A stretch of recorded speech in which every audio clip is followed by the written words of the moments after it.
మన తండ్రి అయిన దేవుని నుండి ప్రభు అయిన యేసుక్రీస్తు నుండి కృపయు సమాధానము మీకు కలుగునుగాక. అయితే సగమంది కూర్చున్నట్టు ఎక్కడ వారు అక్కడ చిన్న ప్రార్థన చేస్తాను. దేవుని సహాయం కోరి మీరందరూ ప్రార్థనలో ఏకీభవించాలని మనం చేస్తున్నాం. ప్రార్థన.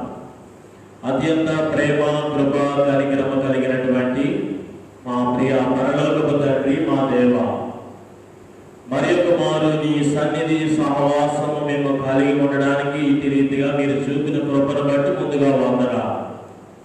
ఈ ఈస్టర్ తర్వాత మొదటి పరిశుద్ధ ఆరాధనలో ఈ రీతిగా పరిస్థితులకు అనుగుణముగా మేము నేను స్తుతించే విధానంలో నడిపిస్తున్నారు మీరు. అందును బట్టి కూడా వందనా. ఆరాధన అంతటిలో అధ్యక్షత వహించారు. ఇదిగో మహిమకరముగా జరిగింప చేసుకున్నారు. ఇప్పుడు వాక్య ధ్యానంలోనికి ప్రవేశిస్తున్నాము తండ్రి. ఈ వాక్యము మా సంఘ బిడ్డలకు ఎవరు ఎటువంటి స్థితిగతులలో ఉన్నారో, అక్కర్లలో ఉన్నారో వారికి పరిస్థితులకు అనుగుణముగా వారికి ఆదరించే విధముగా, బలపరిచే విధముగా, ఆత్మీయంగా జీవింపచేసే విధముగా, నిత్యరాజ్యానికి నడిపించే విధముగా ఈ యొక్క వాక్య ధ్యానమును కొనసాగింప చేయండి. వారి యొక్క ఆత్మలను తృప్తిపరచండి ఈ మాటల ద్వారా. ఇదిగో మన అందుకు గాను నీ సేవకులను ఇదిగో ఈ రీతిగా నీ అవకాశము మీద నిలువబడి ఉన్నారు. నా సమస్తమును కూడా మరుగు చేసి నా యందు ప్రభువా నేను కాదు కానీ మీరే ఉండండి అనగా నీ శక్తి, నీ బలము, నీ ఆత్మావేశము, నీ వాక్చాతుర్యము, నీ సమయస్ఫూర్తి, పరిశుద్ధాత్మ నింపుదల, ఉద్యోగము, నడిపింపు నా యందు ఉంచి నన్ను మీరు వాడుకొనుచు బలముగా మీరే మహిమ పొందుకొనండి. తమ ప్రతిఫల దీవెనలు వినగలిగే గ్రహింప చేసుకుని విధేయత వహించే నీ బిడ్డలకు తమ ప్రతిఫల దీవెనలతో తృప్తిపరచమని యేసు నామములో ఈ ప్రార్థనను అడిగి వేడుకుంటున్నాము తండ్రి. ఆమేన్.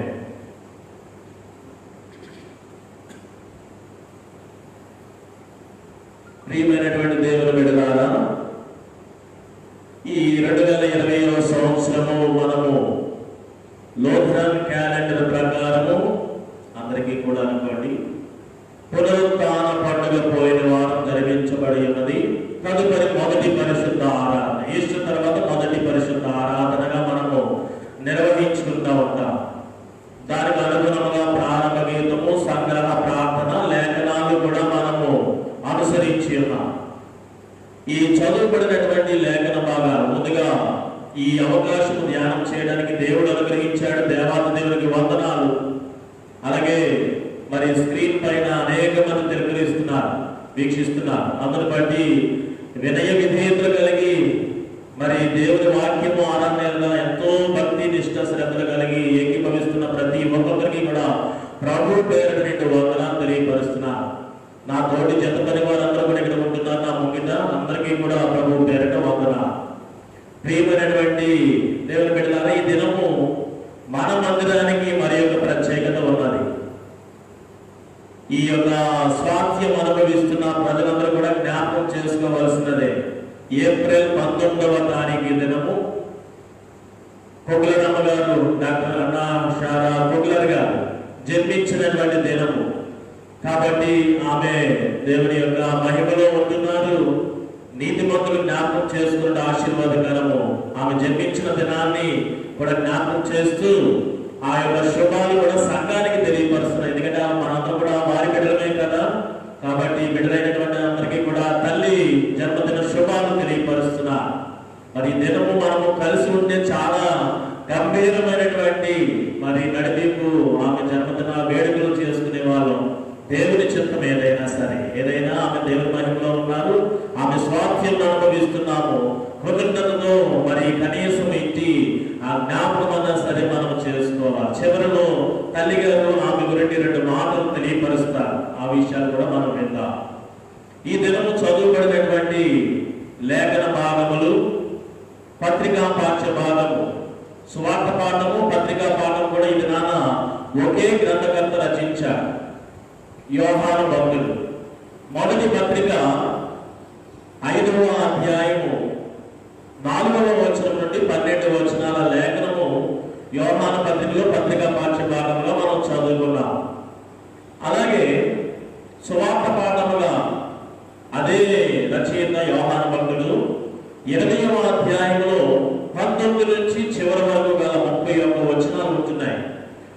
వచనాలన్నీ కూడా చదువుగా విన్నాం. యేసు ప్రభు పునరుత్థానుడైన తర్వాత తన ప్రత్యక్షతలు ఇవ్వడం మొదలు పెట్టాడు. కనపరుచుకుంటున్నాడు, తను తాను ప్రత్యక్షత ఇస్తున్నాడు, అనుగ్రహం చూపుతున్నాడు. కాబట్టి ఈ దినాన నేను మీకు ఇచ్చే వాక్యం ద్వారా అంశము లేకపోతే సందేశము, యేసు ప్రత్యక్షతలో నీకు సమాధానము. యేసు ప్రత్యక్షతలో నీకు సమాధానం. ఎందుకు ఈ టాపిక్ ఎంచుకున్నాను అంటే, సమాజంలో ఎవరి జీవితం చూసినా ఎక్కడో అక్కడక్కడ 1-2 జీవితాలు మినహా ప్రతి ఒక్క జీవితం కూడా సమాధానము లేకపోతే దానికి అనుగుణమైనటువంటి సమీప పదము శాంతి. సమాధానము శాంతి లేకుండానే జీవిస్తున్నారు. ఎందుకంటే ఈ లోక జీవితం అంతా కూడా ఒక ప్రయాసతో కూడినది. యేసు ప్రభువు వారు చెప్పారు కదా, ప్రయాసపడి భారము మోసుకుంటున్నటువంటి ఏ ఒక్కరు కూడా దీనికి ప్రత్యేకింపబడిన వారు సమస్త జనులారా నా యొద్దకు రండి. ప్రయాసతో కూడిన జీవితం అండి మనం జీవిస్తున్నది. భారభరితమైనటువంటి జీవితం మనం జీవిస్తున్నది. ఒత్తిడితో కూడినటువంటిది, ఎంతో బరువుతో కూడినటువంటిది. ఇలాగా నలిగిపోయినటువంటి జీవితాలు పైకి ఒక విధంగా కనబడినను మీ యొక్క ఆంతరికగా ఒక్కసారి ఆలోచనలు నెమరు వేసుకుంటే సమాధానము లేకపోవడం అనేది, కొన్ని జీవితం అంతా సమాధానము అనేది కష్టము. కానీ మిగిలిన అన్ని విషయాలు చూస్తే ఆరోగ్య విషయంలో సమాధానం ఉంటే ఆహార విషయంలో సమాధానం ఉండదు, ఆహార విషయంలో సమాధానం ఉంటే ఆర్థిక విషయాల్లో సమాధానం ఉండదు. కొన్ని ఇవన్నీ బాగున్నాయి, ఆహార వస్త్ర గృహ నివాస ఆర్థిక విషయాల్లో సమాధానం ఉన్నదనుకుంటే భార్య విషయంలో సమాధానం ఉండదు. భార్యాభర్తలు బాగున్నారు అంటే బిడ్డల విషయంలో సమాధానం ఉండదు. చెప్తా ఉంటారు ఒక్కొక్కసారి కొంతమంది ఆప్తులు మిత్రులు కలుసుకున్నప్పుడు, నా భార్య వల్ల నాకు సమాధానం, నా పెద్ద కొడుకు వల్ల, నా చిన్న కొడుకు వల్ల నాకు సమాధానం లేదు, నా వ్యాపారంలో నాకు సమాధానం లేదు. ఇలాగా ఒక్కొక్క విషయం, కనీసం ఒక్కొక్క విషయంలోనైనా సరే సమాధానం లేకుండా జీవిస్తున్నటువంటి వారు కూడా అనేక మంది ఉంటున్నారు. ఇలాంటి ప్రయాస, సమాధానం లేని, శాంతి లేని జీవితాలు జీవిస్తున్నటువంటి మీకు ఈ దినాన సమాధానమును పొందుకోవడం అనేది నేను మీకు తెలియపరుస్తున్నా. మీరు ప్రయత్నం చేస్తూ ఉంటారు ఈ ప్రయాస, ఈ ఒత్తిడులు, ఈ భారం నుండి కొంచెం రిలాక్స్ అవ్వడానికి, శాంతి సమాధానం పొందుకోవడానికి మీ వంతుగా మీరు ప్రయత్నాలు చేసుకుంటూ ముందుకు సాగుతూ ఉంటారు. అవన్నీ కూడా ఖర్చుతో కూడినటువంటి సమాధానాల వరకు మీరు వెళ్తున్నారు. తాత్కాలికమైనటువంటి సమాధానాల వరకు మీరు వెళ్తున్నారు. ఇప్పుడు ఉదయం నుండి ప్రయాస, ఒత్తిడి నలిగిపోయారు, కొంచెం సమాధానం రిలాక్స్ అవ్వడానికి బయటికి వెళ్తారు. ఖర్చే. ఒక స్నేహితులతో ఈ లోకపరమైనటువంటి సమాధానం, త్రాగుడు, ఒక సినిమా, ఒక షికారులు, ఏదో రకమైన ఈ లోక సమాధానం పొందుకోవడానికి ఖర్చు, వ్యయం సమర్పించాలి, చెల్లించాలి వ్యయాన్ని. అయినను సరే అది స్థిరమా అంటే స్థిరమైనది కాదు ఈ లోక సమాధానం. ఎంతవరకు నువ్వు వెచ్చించగలవు, ఎంతవరకు నీకు ధనము కట్టగలవు, అంతవరకు ఆ సమాధానం నీకు వస్తారు. ఇది నాన్న అలాంటి క్షణిక కాలపు సమాధానం నిమిత్తము, తాత్కాలిక సమాధానం గురించి నేను మీకు చెప్పట్లేదు. కానీ మరి దీర్ఘకాలిక మీ జీవితం అంతా సమాధానం కలిగి ఉండడానికి ఈ యొక్క నా మాట. ప్రియమైనటువంటి దేవుని బిడ్డలారా, యేసు ప్రభువు వారు ఆయన ప్రత్యక్షమైనటువంటి ఆ ప్రత్యక్షతలు మనం ఒకసారి జ్ఞాపకం చేసుకుంటే 11 మారులు బైబిల్ గ్రంథం ఆధార ప్రకారంగా మనం కూడా కీర్తన పాడుకుంటాం కదా, 11 మారులు ఆ దేవుని ప్రేమ ఇది అనే పాటలో ఒక చరణం ఇది. 11 మారులు యేసు ప్రభువు వారు మరణించి తిరిగి పునరుత్థానుడై లేచిన తర్వాత ఆయన ఆరోహణమయ్యేలోగా 11 మారులు ఆయన ప్రత్యక్షత ఇచ్చారు. కొంతమంది 14 సార్లు 40 దినాలు ఉన్నారు కాబట్టి 40 సార్లు ప్రత్యక్షత అంటారు. ఆధారాలు లేవు, ఉంటే ఉండవచ్చు కాక బైబిల్ గ్రంథం ఆధారం అయితే 11 మార్లు ఆయన ప్రత్యక్షత. పోయిన పునరుత్థాన పండుగలో ఆయన ప్రత్యక్షత గురించి మనము కొన్ని విషయాలు లేఖ మాట్లాడుకున్నాం. ఏం జరిగింది? మొట్టమొదటి ఈ పునరుత్థాన ప్రత్యక్షత ఒక స్త్రీకి ఇవ్వడం జరిగింది. ఆ స్త్రీ మగ్దలేనటువంటి మరియ. ఆదివారం తెల్లవారుచుండగా యాకోబు తల్లి అయిన మరియు మరికొందరు స్త్రీలు వీరందరూ కూడా సుగంధ ద్రవ్యములు సిద్ధపరచుకొని అక్కడికి వెళ్ళారు. మొదటిగా మగ్దలేని మరియకు దేవుడు యేసు ప్రభువారు దర్శనమిచ్చాడు, ప్రత్యక్షపరచుకున్నాడు, కనుపరుచుకున్నాడు. ఆవిడకి ఎందుకు ప్రత్యక్షపరచుకోవాలి? ఆ మగ్దలేని మరియకి మొదటి ప్రత్యక్షత ఎందుకు అంటే, బైబిల్లో ఒక వచనం కూడా ఉన్నది. దాని ఆధారంగా కూడా ఆమెకి ప్రత్యక్షత ఇవ్వడానికి ఆమె ఒక స్థితి కలిగి ఉన్నది, అర్హత కలిగి ఉన్నది. భక్తుడు సొలొమోను మహాజ్ఞాని తను రాసినటువంటి గ్రంథాలలో జ్ఞాన సాహిత్య గ్రంథము సామెతల గ్రంథం. ఆ సామెతల గ్రంథములో 8వ అధ్యాయం 17వ వచనం ఈ విధముగా ఉంటుంది: నన్ను ప్రేమించు వారిని నేను ప్రేమిస్తాను, నన్ను శ్రద్ధగా ఎవరైతే వెతుకుతానో వారికి నేను కనపరుచుకుందును, వారికి నేను కనపరుచుకుందును. చూడండి, నన్ను ప్రేమించే వారిని ఏం చేస్తానంటున్నాడు? నేను ప్రేమిస్తానంటున్నాడు. నన్ను ఎవరైతే శ్రద్ధతో వెతుకుదునో వారికి నేను కనపరుచుకుందును అంటున్నాడు. ఇక్కడ జరిగింది అదే కదా. మగ్దలేని మరియ విషయంలో యేసు ప్రభు దగ్గరికి వెళ్ళిపోతుంది. వెళ్తున్న మార్గంలోనే ఆయన గురించిన మాటలు.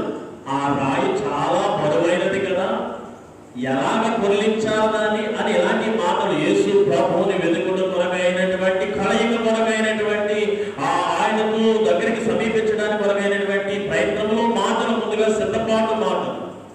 దూరం నుండే చూసినప్పుడు రాయి పొరలింపబడి ఉండడం. అయ్యో ఏమిటి, అప్పుడే సమాధి రాయి పొరలింపబడి ఉన్నది. లోనకి ప్రవేశించారు. యేసు ప్రభు ఉంచబడినటువంటి స్థలమును చూసింది. యేసు ప్రభు దేహం అక్కడ లేకపోగా అటు చూచింది, ఇటు చూచింది. ఆ తల వైపు ఒకడున్నాడు, కాలు వైపు మరొకరు ఉన్నారు. దేవదూతలు లేకపోతే 2 మనుషులుగా ఒక సువార్తికుడు చెప్పడం.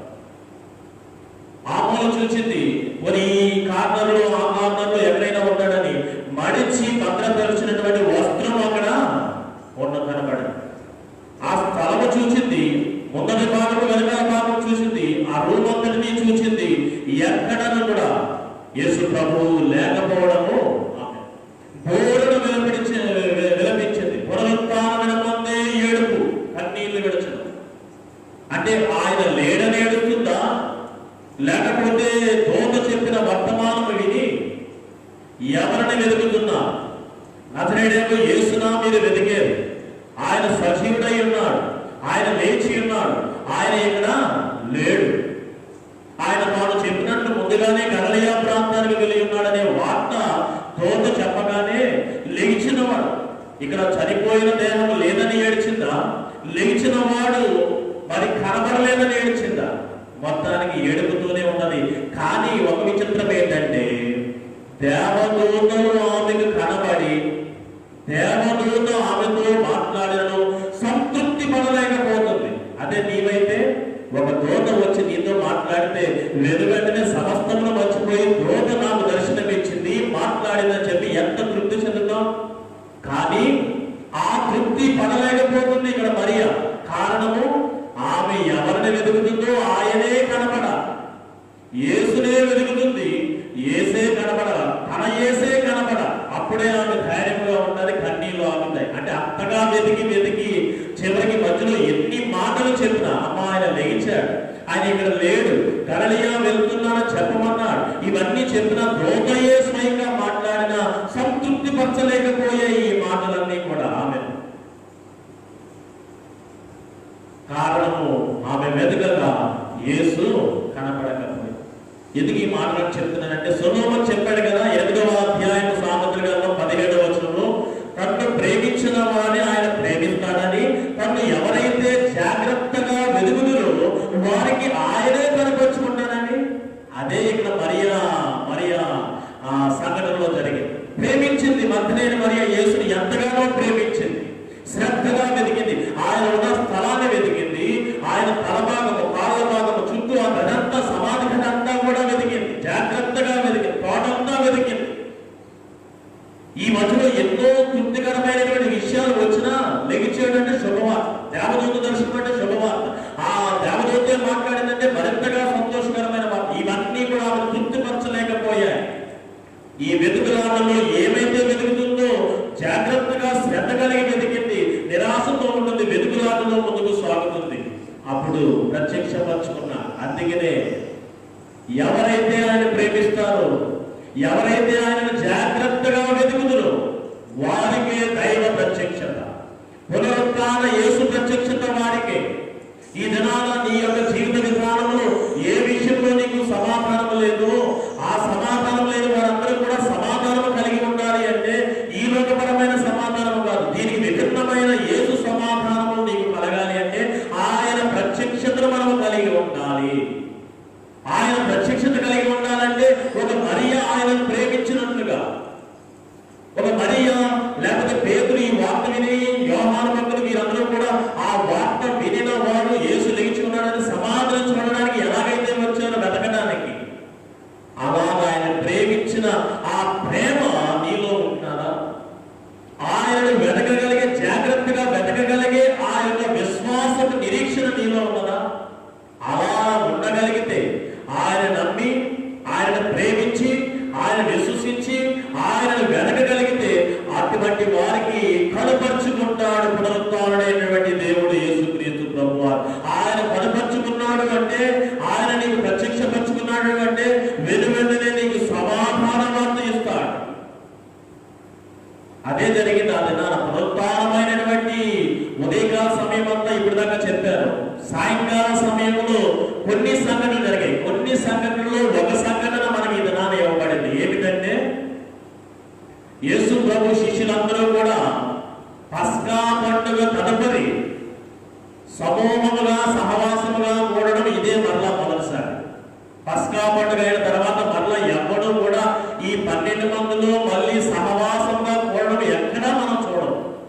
మొట్టమొదటిసారి ఇదిగో ఇక్కడ ఈ గదిలో తలుపులు వేసుకొని, కడియ పెట్టుకొని భయక్రాంతులుగా ఉంటున్నటువంటి సమయం ఇదే మొదటిసారి. ఈ సహవాసంలో మరలా ఇరువురు లేరు. 12 మందిలో ఇరువురు లేకపోవడం మనం గుర్తు. ఆల్రెడీ ఒకరు చనిపోయారు. యేసుని అప్పగించినటువంటి ఇస్కరియోతు యోధ చనిపోయాడు. మిగిలింది 11 మంది. 11 మందిలో ఒకడు అనగా తిరుమానబడినటువంటి తోమ, ఆయన ఎందు నిమిత్తమో బయటికి వెళ్ళాడు, అక్కడ లేడు ఆ గదిలో. ఆ సమయంలో 10 మందితో ఉన్న సహవాసము భయక్రాంతులతో, అక్కడ ఈ దినము చదువుకునే వచ్చుంటారని నా భావన లేఖన. యూదుల చేత భయము కలిగిన వారిగా ఈ శిష్యులందరూ కూడా గదిలోనికి వెళ్ళి తలుపులు వేసుకొని గడియ పెట్టుకొని, భయభ్రాంతకరమైనటువంటి పరిస్థితి. అంటే వారు అక్కడ ఆ గదిలో కూడడానికి ఇది ఒక్క కారణమే అని నేను చెప్పట్లేదు. అక్కడ రాయబడి ఉన్నది కదా, ఈ ఒక్క కారణమే అని నేను చెప్పట్లేదు. అనేక కారణాలు ఉన్నాయి ఆ గదిలో కూడడానికి. భయపడి అని అక్కడ మెన్షన్ చేశారు కాబట్టి దాని గురించి కూడా చిన్న వివరణ. ఎవరికి భయపడి అంటే యూదులకు భయపడి. ఆ యూదులు ఒకటే రాయబడి, శాస్త్రులకు భయపడి, ప్రధాన యాజకులకు భయపడి, ప్రజల యొక్క పెద్దలకు భయపడి వారు అక్కడ గదిలో దాక్కున్నారు. ఎందుకు భయం అంటే, యేసు ప్రభు అనుచరులు కదా వీరందరూ కూడా. యేసుని ఒక శత్రువుగా చూచి, ఒక విరోధిగా ఎంచి, ఆయనను దూషించి, నిందించి, హింసించి ఆయన చంపేశారు. ఆయన అనుచరులైనటువంటి వీరిని కూడా కనబడితే, ఎందుకు అంటే పేతురుకి ఆల్రెడీ ఇలాంటి అనుభవం ఉన్నది. ఆ రాత్రి జామయందు ఆ చిన్నపిల్లలు ఇద్దరు, మరి ఒకడు 3 సార్లు వీడు ఆ యేసు యొక్క శిష్యుడు కాదా, పేతురు కాదా? ఆల్రెడీ ఒకసారి పేతురు మీద ఇటువంటి అనుభవం కలిగి ఉన్నాడు పేతురు. యూదులు కనబడితే చంపేసే స్థితిలో ఉన్నారు. ఎందుకంటే యేసు యొక్క అనుచరులు వీరు. యేసును చంపారు కాబట్టి వీటిని కూడా చంపేస్తారు. అది మామూలుగా మనం అర్థం చేసుకోవడానికి చాలా సామాన్యమైనటువంటి సంఘటనే కదా. కాబట్టి మా గురువు గారినే చంపారు అంటే మమ్మల్ని కూడా చంపేస్తారంటే భయముతో దాంట్లో ఉండవచ్చు. ఇది ఒకటి. ఇంకొక భయం ఏంటంటే మత్తయి సువార్త 28వ అధ్యాయంలో చెప్పబడినటువంటి 11 నుంచి 15 వచనాల లేఖన భాగంలో, మత్తయి సువార్త 28వ అధ్యాయము 11 నుంచి 15 వచనాలు. పునరుత్థాన సందేశము కేవలం మరియ ద్వారా వీళ్ళ ద్వారా వెళ్ళిందనుకుంటున్నాము. అది వాస్తవమే. మరి ఒక విధంగా కూడా వెళ్ళిపోయి కావలి వారు ఇదంతా కూడా చూచి వెనువెంటనే పరుగున వెళ్ళి ప్రధాన యాజకుడికి చెప్పారు, అయ్యా ఆయన లేచిపోయాడు. అంటే ఎట్లా? మరోసారి చెప్పండి. ఆయన లేచాడయ్యా, దానికి మేమే సాక్షులు. అయితే ఈ మాట ఎప్పుడు ఎవరికి కూడా చెప్పవద్దు. మీరు మీ అధికారుల దగ్గరికి వెళ్ళి ఆయన శిష్యులు, యేసు యొక్క శిష్యులే ఆయన దేహాన్ని దొంగిలించారని కంప్లైంట్ పెట్టేసేయండి. అధికారులు చూసుకుంటారు మిగిలిన పని. ఇప్పుడు కంప్లైంట్ ఫైల్ అయింది ఎవరి మీద? 11 మంది శిష్యుల మీద కంప్లైంట్ ఫైల్ అయింది అధికారుల దగ్గర. ఇప్పుడు కంప్లైంట్ స్టేషన్ లో ఉన్నది కాబట్టి ఎక్కడ దొరికితే ఏ శిక్ష అమలు చేస్తారో అని చెప్పి అది వాస్తవమా అవాస్తవమా తర్వాత సంగతి. అక్కడ యేసు దేహము లేకపోవడంతో ఇక్కడ కంప్లైంట్ నోట్ అవ్వడంతో వెంటనే భయభ్రాంతులు అయిపోయారు. మా మీద కంప్లైంట్ కూడా ఉన్నది, ఈ కంప్లైంట్ మమ్మల్ని ఏం చేస్తారో ఏమిటో. ఒకటి యూదులకు భయపడ్డారు, రెండవది రోమా ప్రభుత్వ సైనికులు భయపడ్డారు. కేవలం ఆ యొక్క గదిలో భయముతోనే కలుసుకున్నారా అంటే ఈ ఒక్క కారణమే కాదు, వివిధ కారణాలు కూడా మనం గుర్తెరగాలి. రెండవది, ఒకటి భయముతో అక్కడ సహవాసంగా చేరారు. రెండవది, మరియ మాట వినిన వీరు యేసు పునరుత్థానుడయ్యాడన్న విషయాన్ని తెలుసుకుని ఆయన ఆరాధించిన వరకు ఆ గదిలో చేరి ఉండవచ్చు. ఆయన ఆరాధించడానికి లెగిసిన యేసుని జ్ఞాపకం చేసుకుంటూ స్తోత్రించడానికి, గీతములు పాడడానికి, ఈ రీతిగా ప్రార్థన సలపడానికి వారు చేరి ఉండవచ్చు. ఇది రెండవ కారణం. మూడవ కారణం కూడా ఎందుకై ఉండవచ్చు అంటే సమావేశమైంది యేసుని అప్పగించే ఆ గడియలో బంధిస్తున్నప్పుడు, అప్పగింపబడుతున్నప్పుడు ఈ సమయంలో సాటి శిష్యులుగా ఆయన తోటి వారిగా ఎవడనో కూడా మరి బలపరచడానికి తోడుగా లేనటువంటి పరిస్థితులు ఎవరికి వాడు మనస్తాపము చెంది పశ్చాత్తాపడ్డారు. అయ్యో 3.5 సంవత్సరాలు ఈయన అనుసరించేమే, ఇన్ని సంవత్సరాలు ఎంతకాలంలో మమ్మల్ని పెంచాడు, పోషించాడు, ఒక చక్కగా తరబీతినిచ్చాడు, మరి ఈ రీతిగా చేశాడు. అలాంటి యేసుని ఆ క్లిష్ట పరిస్థితుల్లో రోమా సైన్యము బంధిస్తున్నప్పుడు మనందరం పారిపోయాం.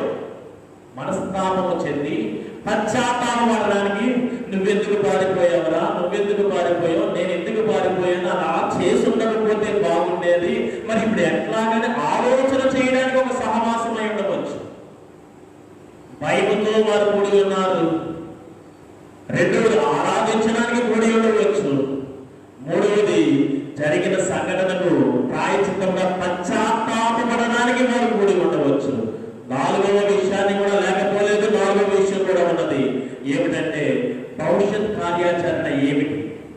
యేసు లేనటువంటి అపోస్తులుగా ఉన్న మనము భవిష్యత్తులో ఎలాగ ఈ సమాజాన్ని మనం ధీటుగా ఎదుర్కోవాలి, ఒక ప్రణాళికలు చేసుకోవడానికి, భవిష్యత్ కార్యాచరణ ప్రణాళిక రూపొందించడానికి అక్కడ వారు సమావేశమై ఉండవచ్చు.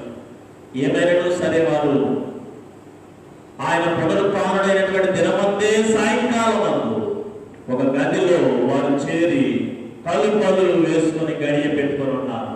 అయితే పునరుత్థానుడైనటువంటి యేసు వారికి అక్కడ ప్రత్యక్షమయ్యాడు. తలుపులు వేసినట్లుగానే ఉన్నాయి. అయితే యేసు ఎలా ప్రత్యక్షమయ్యాడు అది టాపిక్ కాకపోయినప్పటికీ చిన్న వివరణ. ఇప్పుడు రక్త మాంసములు కలిగినటువంటి ఈ దేహము, ఈ శరీరము ప్రవేశించాలి అంటే ఏదో ఒక ద్వారము, మార్గము ఉండాలి.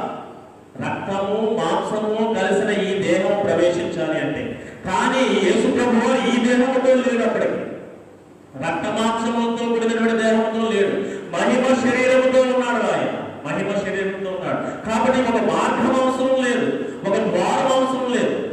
ఈ శరీరానికైతే ద్వారము, మార్గం అవసరం, కానీ యేసు అప్పటికి రక్త మాంసముతో కూడిన దేహంతో ఆయన లేడు, మహిమ శరీరంతో ఆయన ఉన్నాడు. కాబట్టి తలుపులు బిగించినను బిగించకపోయినను ఆయన ప్రత్యక్షమవగలడు. రేపు దినాన నీవు కూడా అలాంటి మహిమ శరీరాన్ని దాల్చబోతున్నావు, ధరించబోతున్నావు. ప్రియమైనటువంటి దేవుని బిడ్డలారా, ఆయన పునరుత్థానుడై ప్రత్యక్షపరచుకొని ఏమన్నాడో తెలుసా? ఎవ్వరికీ లేనటువంటి ఒక చక్కని మాట, మీకు సమాధానము కలుగును. ఈ దినాన మనకి ఇవ్వబడినటువంటి లేఖనంలో 2 మారులు మీకు సమాధానము కలుగును గాక అంటే ఈ సమాధానాన్ని వివిధ రూపాలలో కూడా మనము జ్ఞాపకం చేసుకోవాలా విశ్వాసి. మొదటిది, మనము నమస్కారానికి ప్రతి నమస్కారం సంస్కారం అంటాము కదా. యూదుల యొక్క వరబడి, వారి యొక్క సంస్కృతి, ఈ యొక్క షాలో సమాధానం సంస్కారవంతముగా వారిని పలకరించే విధానం షాలోమ్ అని చెప్పుకుంటారు. ప్రియమైనటువంటి దేవుని బిడ్డలారా, ఇది నా అదే చెప్తున్నా.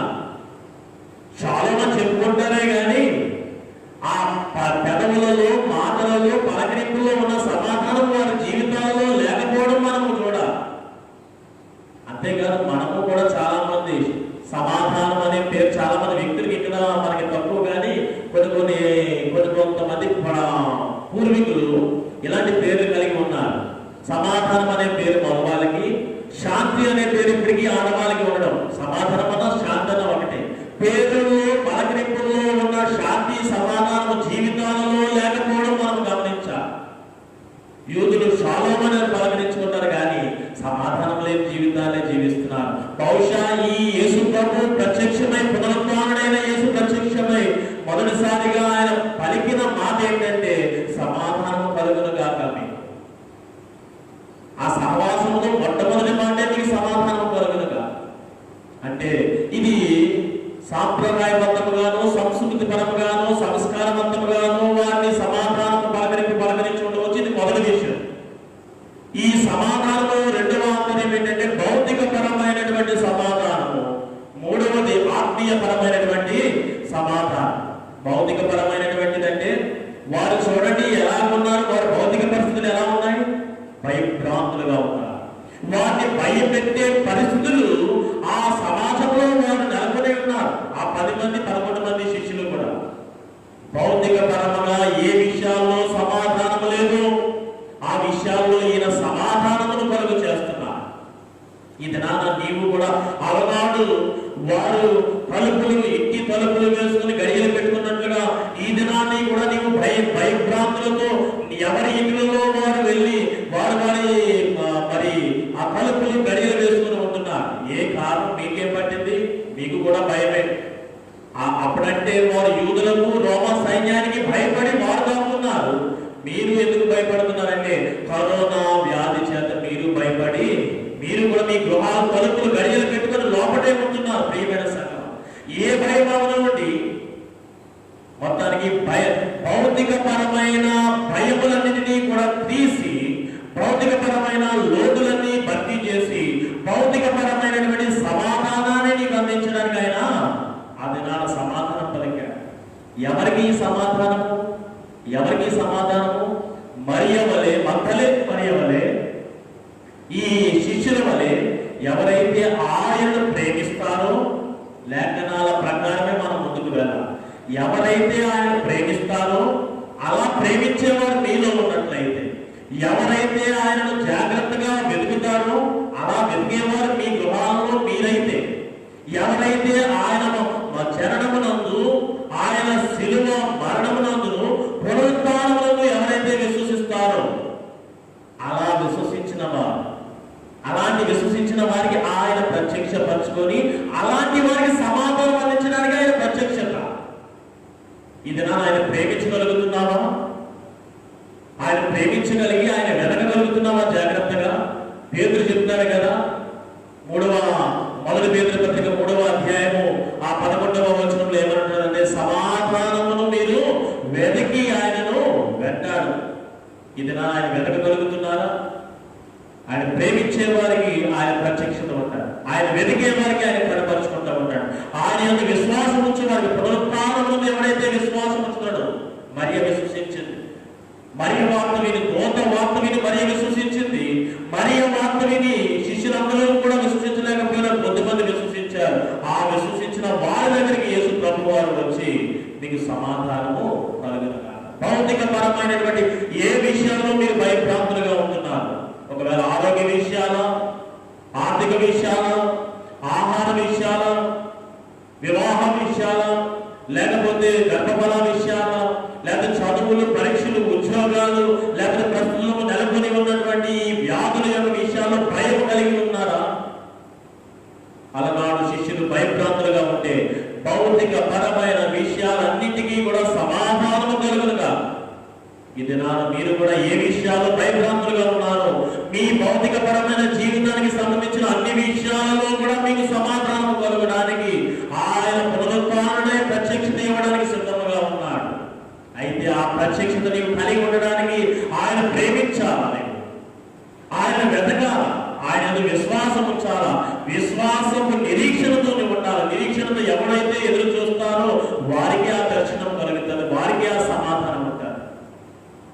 భౌతికపరమైనటువంటి సమాధానం ఒకటి, సంస్కారయుతముగా సమాధానం పలికాడు.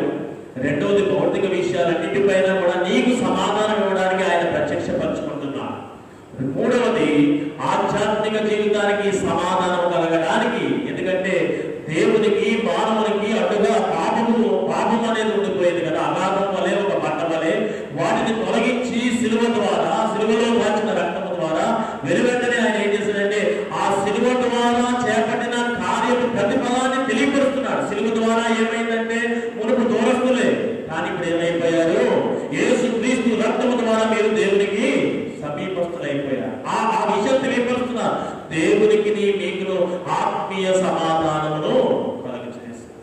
ఒకటి, సంస్కారయుతమైనటువంటి సమాధానముగా చూడాలి. రెండవది, భౌతికపరమైన సమాధానం, అన్ని విషయాల్లో సమాధానం, అన్ని లోటులను భర్తీ చేసే సమాధానము. మూడవది, నీ ఆధ్యాత్మిక జీవితానికి సరిపడే దేవునితో నీ సంబంధము అనేది సమాధానపరుస్తున్నా. ఎందుకు ఈ రీతిగా చెప్తున్నారు అంటే, సమాధానము లేకుండా మరణించడం అనేది చూడండి. ఒక్కొక్కసారి కొంతమంది, అరే నాన్న ఈ పెళ్ళి అయితే చూసి చనిపోవాలన్నారు. ఒకవేళ పెళ్ళి అవ్వకుండా చనిపోతే సమాధానభరితమైన మరణం కాదు అది. ఆ ప్రాణం కొంచెం అంతా ఇంకా తీరలేని కోరికలతో వెళ్ళిపోతా ఉంటారు. ఇంకా అంతా వేరే స్టోరీ. ఒకవేళ కోరికలు తిరగకపోతే ఏదో అయిపోతామని, అది నేను దాంట్లో వెళ్ళట్లేదు. నీ మరణము సమాధానంతో ఉండాలి. ఈ లోక జీవిత విధానం ముగింపు సమాధానంతో ముగించాలి. ఒక వ్యక్తికి వాగ్దానం ఉన్నది. ఒక వ్యక్తికి దేవుడు వాగ్దానం ఇచ్చాడు. ఏమిటి ఆ వాగ్దానం అంటే, మరి యుక్త వయసులో ఉండగా వాగ్దానం వచ్చిందో, పెద్దరికముగా ఉన్నప్పుడు వాగ్దానం వచ్చిందో, లేదా వృద్ధాప్యలో ఉన్నప్పుడు దేవుడు వాగ్దానం వచ్చిందో, కానీ మొత్తానికి ఒక వ్యక్తి ఒక వాగ్దానం కలిగి ఉన్నాడు. ఆ వాగ్దానం ఏంటంటే, నీవు మరణించక మునుపు ప్రభు యొక్క క్రీస్తుని నీవు చూచి అప్పుడు మరణిస్తావు. ఏమని వాగ్దానము? నీవు మరణించక మునుపు ప్రభు యొక్క క్రీస్తుని నీవు కన్నులారా చూచి అప్పుడు మరణిస్తావు. అది దేవుని వాగ్దానం. ఆ వాగ్దానం నెరవేర్పు గురించి యుక్త కాలం నుండి, పెద్దరికం నుండి వాగ్దానం వచ్చిన ఆ దినం నుండి ఇక మరణించే గడియ వరకు కూడా ఎదురు చూస్తూనే ఉన్నాడు. ఒకవేళ వాగ్దానం నెరవేరకపోతే సమాధానంతో మరణించినట్లేనా? కాదు కదా.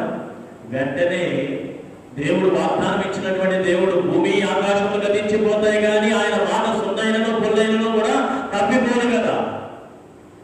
వాగ్దానం ఇచ్చినటువంటి దేవుడు జీవము కలిగిన వాడు, సజీవుడై ఉన్నటువంటి వాడు. ఆయన మాటను ఆయన నెరవేర్చుకుంటూ వస్తూనే ఉంటాడు.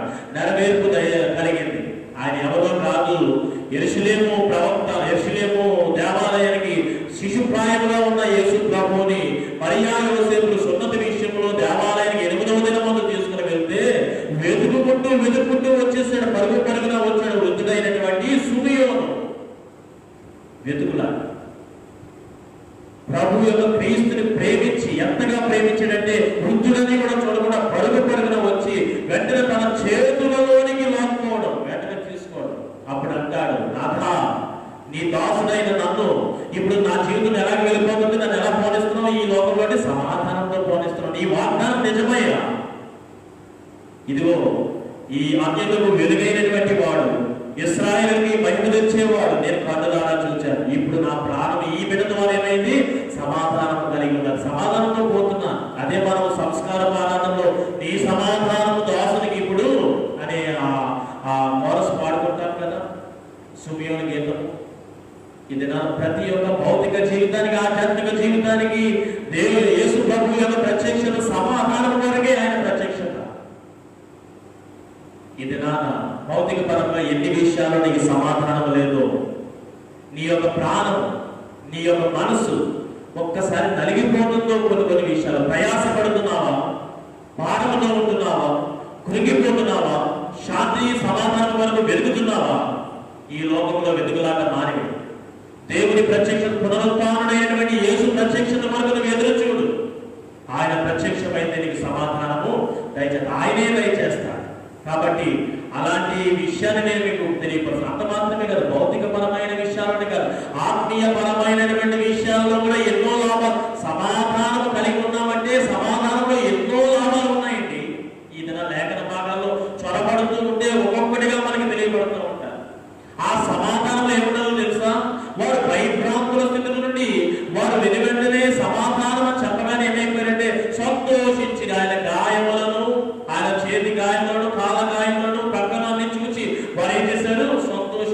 దినాన దేవుని ప్రత్యక్షతలో దాగి ఉన్నటువంటి అమూల్యమైన ఆశీర్వాదాలు ఏమిటంటే, బాధలో భయములో ఉన్న వారికి ఏం కలుగు చేస్తుంది? సంతోషము, ధైర్యం కలుగు చేస్తుంది. ఆయన సమాధానాన్ని పొందుకుంటే, ఆయన సమాధానంలో ఇంకా దాగి ఉన్న సత్యం ఏంటంటే, చెప్పబడినటువంటి మాటలలో ఆయన ఏం చేశాడు అనుకుంటున్నారు? ఆయన ఈ మాటలు చెప్పి వారి మీద ఊది, ఆ యోహాను సువార్త బైబిల్ గ్రంథాలు మీరు చదివారా? 20వ అధ్యాయము నేను చెప్తున్న వచనం 22వ వచనం. యోహాను సువార్త 20వ అధ్యాయము 22వ వచనం ఈ విధంగా ఉంటుంది. ఆయన ఈ మాట చెప్పి వారి మీద ఊది, మీరు పరిశుద్ధాత్మను పొందుడి. ఏమన్నాడు? మీరు పరిశుద్ధాత్మను పొందుడి. కొంచెం దీనికంటే ఇంకొక మాట నేను పరిచయం చేయాలి. ఇదే యోహాను సువార్త ఇదే 20వ అధ్యాయము ముగింపు వచనము 30-31 చూస్తే, యేసు ఇదియుగాక అనేక సూచక క్రియలు చేశాడు, అవన్నీ కూడా ఈ గ్రంథంలో రాయబడలేదు. అయితే ఇవైనను ఎందుకు రాయబడ్డానంటే, ఈ మాటలు చదివి వినిన వారు నమ్ముతారని చెప్పి, యేసు దేవుని కుమారుడు క్రీస్తుని నమ్ముతారు. అలా నమ్మి ఆయన నామమందు వారు జీవము పొందులాగని ఈ మాటలు రాయబడి, ఈ పునరుత్థాన సన్నివేశం అంతా కూడా ఎందుకు చెప్తున్నాడంటే, యోహాను భక్తుడు మీరు విని చదివి గ్రహించి ఏ పొందాలో? ఆయన నామంలో జీవం పొందాలి. ఇప్పుడు జాగ్రత్తగా వినండి.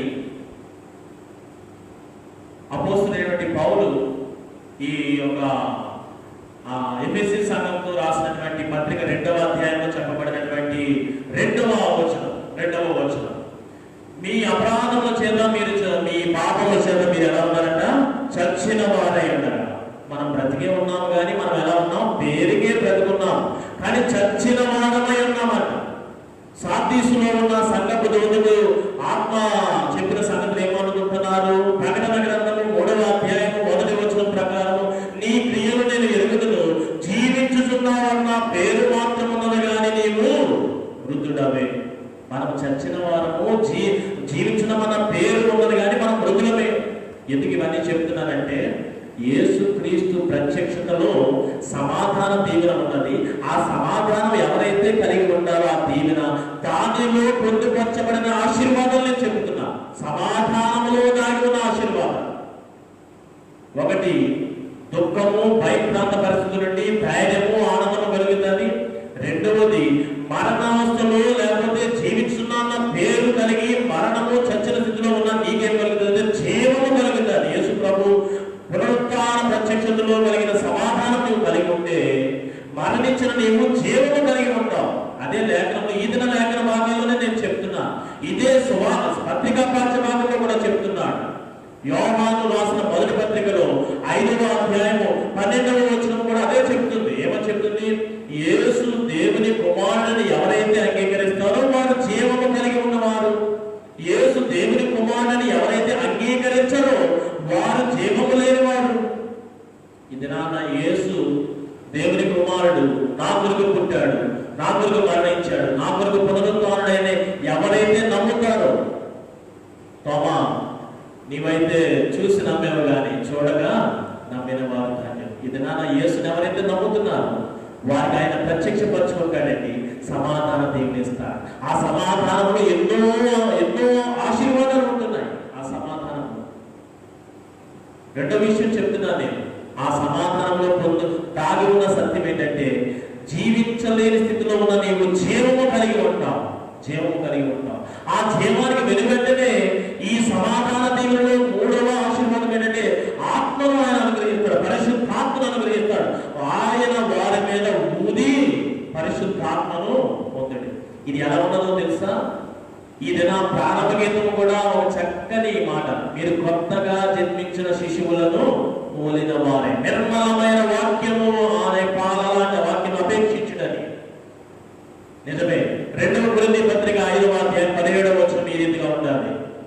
ఎవడైనా క్రీస్తునందున్న ఎడల వాడు నూతన సృష్టి. ఇది నాన్న ఎవరైతే ఆయన ప్రేమించి, ఎవరైతే ఆయనను విశ్వాసం ఉంచి, ఎవరైతే నిరీక్షణ కలిగి ఆయన వెతుకుతున్నారో వారందరూ కూడా దేవుని యందు వారే, క్రీస్తునందున్న వారు నూతన సృష్టి. సృష్టి గురించి మాట్లాడుతున్నారు, జాగ్రత్తగా వినండి.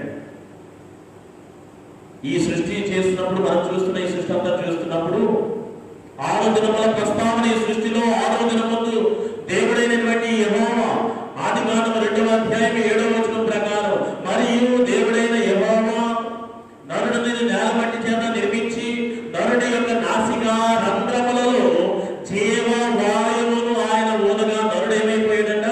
జీవము ప్లస్ ఆత్మ, జీవాత్మ అయిపోయాడు. అయితే అలాంటి జీవాత్మ, జీవము లేదు, ఆత్మ లేని స్థితిలోనికి వెళ్ళిపోయాడు పాపము వల్ల. కానీ బ్రతుకుతున్నాము, జీవిస్తున్నామన్న పేరు మాత్రం ఉన్నది, కానీ మనలో ఏమి లేదు. ఆదిలో ఆయన నాసికారంధ్రము ద్వారా ఊదిన జీవాత్మ, జీవవాయువు మూలగా నరుడు ఏమైపోయాడు? జీవాత్మ అయిపోయాడు. కానీ ఆ జీవము, ఆ ఆత్మ మనలో లేదు.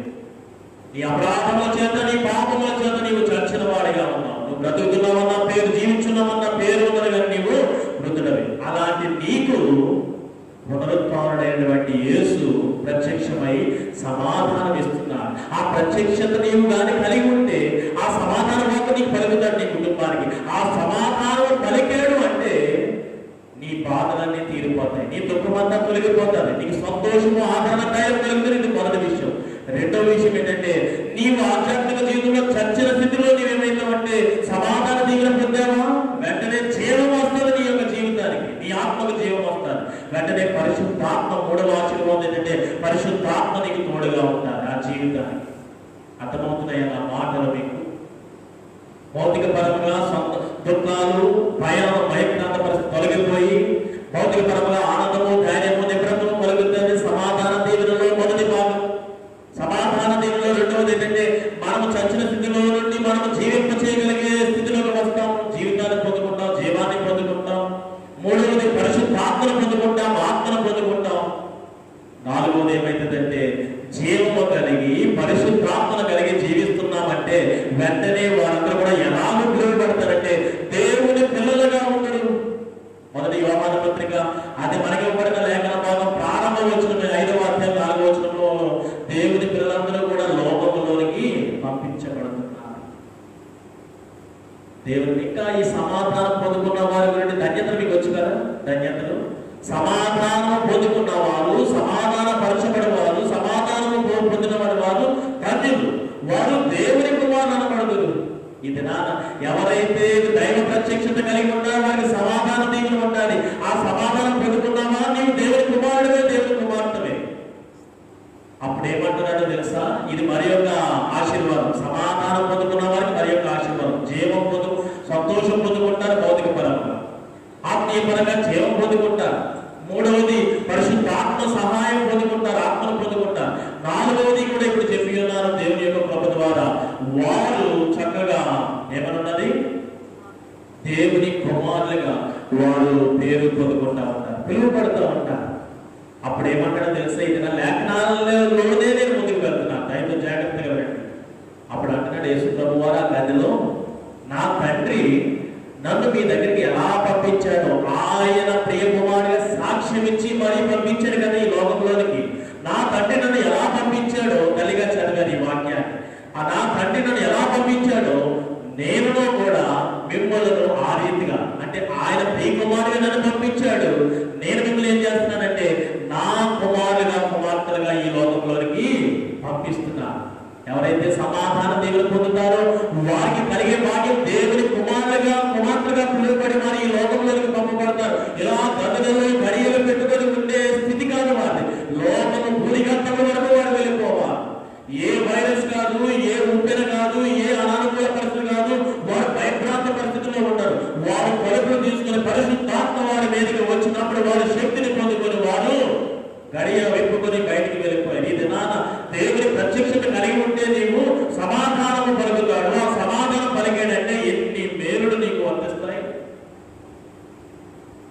సంతోషం, జీవం, పరిశుద్ధాత్మ ప్రోక్షణ, అలాగే దేవుని కుమారత్వపు కుమార్తెగా పేరు కాస్తాం. అప్పుడు అలాంటి వారే లోకమును జయించగలరు. అలాంటి వారే లోకమును జయించగలరు.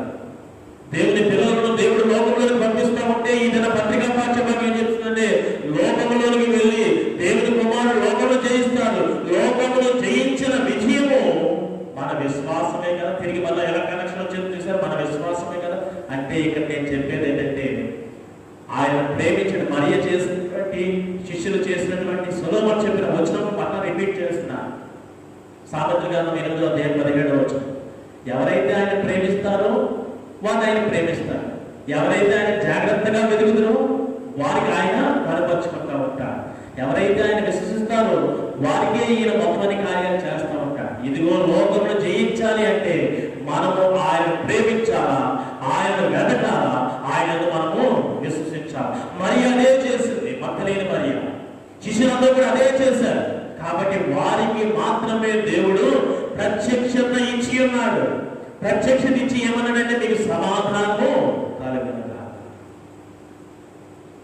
ఇశ్రాయేలు జనాంగానికి కూడా ఇదే సమాధాన దీవెన పలకమని దేవుడైన యెహోవా మోషేతో అహరోనును పరిగెత్తమని చెప్పాడు. అదే నేను ఇస్తూ ఉన్న ప్రతి కాపరి కూడా చివరిలో ప్రభు నిన్ను ఆశీర్వదించి నేను కాపాడాలి, అది చివరిగా సమాధానము మీ పైన ఉదయించును కాకనే చక్కని మాట. అంతమాత్రం కదా, ఈ వాక్యము ప్రారంభమైనప్పుడు మన తండ్రి అయిన దేవుని నుండి ప్రభు అయిన యేసుక్రీస్తు నుండి నీకు కృపయు సమాధానం కలుగునుగా. ఈ వాక్యమైన తర్వాత సమస్త జ్ఞానములకు మించిన దేవుని సమాధానం యేసుక్రీస్తు వల్ల మీ హృదయాలకు, మీ తలంపులకు కావలి సమాధానం కావాలి. ఏంటంటే కావలి ఉండాలి. కావలి లేకపోతే ఇవన్నీ మనకు ఉండదు. నువ్వు సంతోషంగా ఉండలేవు, నీ ఆత్మకు జీవం ఉండదు, పరిశుద్ధాత్మ ఉండదు, దేవుని కుమారత్వము కుమార్తెగా నీకు అవకాశం ఉండదు, లోకాన్ని జయించలేవు. సమస్త జ్ఞానములకు మించిన దేవుని సమాధానము నీ హృదయానికి, నీ తలంపులకి కావలి ఉండాలి. కాబట్టి అలాంటి సమాధాన దీవెన ఇవ్వడానికి ఆయన ప్రత్యక్ష పునరుత్థానుడై నీ దగ్గరికి వచ్చాడు. అయితే ఆయన ప్రత్యక్షతను కలిగి ఉన్నావా? ఎవడైతే ఇలాంటి జీవము కలిగి పరిశుద్ధాత్మ పొందుకొని దేవుని కుమారుగా పిలిపించుకొని లోకాన్ని జయిస్తాడో వారికి ప్రకటన గ్రంథంలో ఇదే రచయిత ఏమన్నాడో తెలుసా? ప్రకటన గ్రంథం 2వ అధ్యాయం 7వ వచనంలో ఎఫెసీ సంఘంతో చెప్తున్నటువంటి మాటలు, ఆత్మ చెవిగలవాడు ఆత్మ సంఘముతో చెప్పిన మాటలు వినుగా ఏమని చెప్పాడు? జయించిన వాడు ఆ పరదేశంలో ఉన్న జీవవృక్ష ఫలమును భుజించనెత్తును. ఎవడైతే జయిస్తాడో వారికి జీవవృక్ష ఫలమును భుజించే అనుగ్రహం చూపుతానంటున్నాడు. కాబట్టి జయిద్దామా? జయించాలంటే ఆయన సమాధానం పొందుకోవాలి కదా. ఆయన సమాధానం పొందుకోవాలంటే ఆయన ప్రత్యక్షత మనము కలిగి ఉండాలి కదా. ఆయన ప్రత్యక్షం అవ్వాలంటే నీలో ప్రతి ఒక్కరికి కూడా ప్రత్యక్షం అయిపోయాడు. ఆయన ప్రేమించే వారికే ప్రత్యక్షమైంది, ఆయనను వెతికే వారికే ప్రత్యక్షమైంటాడు, ఆయనను విశ్వసించే వారికే ఆయన ప్రత్యక్షమైతా ఉంటాడు. ఈ 3-4 విషయాలు నిరీక్షణ కలిగి ఎదురు చూసేవారు. ఈ 3-4 విషయాలు మరియలో శిష్యులలో కూడా చూడవచ్చు. ఈ దినాన నీలో కూడా ఈ 3-4 విషయాలు ఉంటే నీకు ఈ దినాన ప్రత్యక్షమయ్యి ప్రస్తుత భౌతిక పరమైనటువంటి భయంకర పరిస్థితుల్లో నీకు సమాధానం కలుగుతాడు, ఆధ్యాత్మిక జీవితానికి సమాధానం కలుగుతాడు.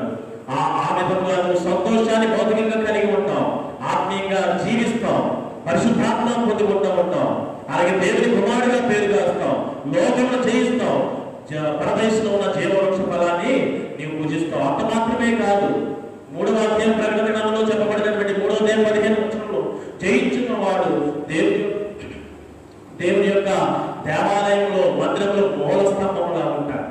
15వ అధ్యాయంలో ప్రకటన గ్రంథంలో చెప్పబడినటువంటి ఆ స్ఫటికము లాంటి సముద్రము పక్కన, అంటే లోకముతో పోల్చబడినటువంటి సముద్రము, అక్కడ దేవుని సేవకులకు సిద్ధపరచినటువంటి వాడిగా పోలిక వీణను వాయించే వాడిగా ఉంటారు జయించేవాడు. ప్రియమైనటువంటి ఇలాంటి ఇంకా వేరే టాపిక్ ఇదంతా కూడా ఇది దేవుని ప్రత్యక్షత, పునరుత్థానుడైనటువంటి దేవుని ప్రత్యక్షత నీకు సమాధానం అనుగ్రహించడానికి ఆయన ప్రత్యక్షత కలిగి ఉన్నాడు. ఆ ప్రత్యక్షత నువ్వు కలగాలి అంటే ముందుగా నీలో ఉండవలసిన లక్షణాలు మరియలోను ఆ శిష్యులలో కూడా నేను మీకు తెలియపరిచా. ఆ లక్షణాలు మీరులో కూడా కలిగి సొలొమోను చెప్పినట్లుగా ప్రియమైనటువంటి దేవుని బిడ్డలారా, నన్ను ఎవరైతే ప్రేమిస్తారో నేను వారిని ప్రేమిస్తాను, ఎవరైతే నన్ను వెతుకుతారో వారికి నేను కనపరుచుకుంటాను. అలాగా ప్రేమించి ఆయన వెతికేవారిగా ఉండండి, విశ్వాసంగా వెతికేవారిగా ఉండండి. ఆయన ఈ దినమే నీకు ప్రత్యక్షమై నీవు ఏ పరిస్థితుల్లో భయంకరమైనటువంటి విషయంలో బాధపడుతున్నావో, కృంగిపోతున్నావో, ఒత్తిడులు, అలసట,